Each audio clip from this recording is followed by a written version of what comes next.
Pas Kosovës dhe Malit të Zi, Shqipëria do të ketë nga viti i ardhshëm ndërlidhje energjetike me linjë interkonjeksioni edhe me Maqedoninë e Veriut.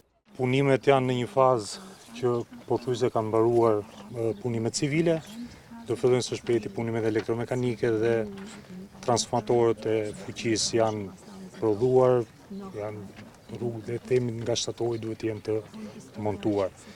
Ky projekt që lidh për herë të parë sistemet energjetike të dy vendeve parashikon ndërtimin e linjës së re të transmetimit 400 kV midis Elbasanit dhe Qafthanës, ndërtimin e linjës 400 kV Elbasan-Fier, ndërtimin e nënstacionit 400 kV Elbasan 3 dhe zgjerimin dhe përforcimin e nënstacionit Fier. Sistemi energjetik sigurohet nga të gjitha, kemi dhe një lidhje me Maqedoninë e Veriut që do të forcojë sistemin energjetik shqiptar. Dhe nga ana humbjeve do të ulen, kështu që do jemi nga ana elektrike do jemi më lart. Pas Maqedonisë së Veriut, radhën e ka Greqia.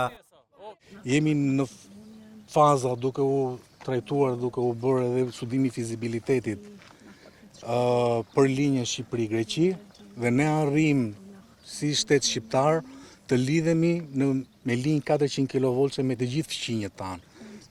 Paralelisht po punohet edhe për lidhjen nënujore me Italinë, ku institucionet shqiptare po kërkojnë fonde për të financuar studimin e fizibilitetit.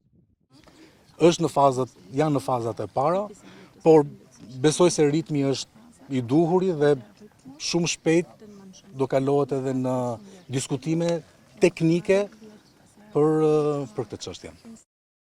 Këto investime në rritjen e interkonjeksioneve janë thelbësore për modernizimin e sistemit energjetik shqiptar, duke rritur stabilitetin dhe sigurinë e furnizimit.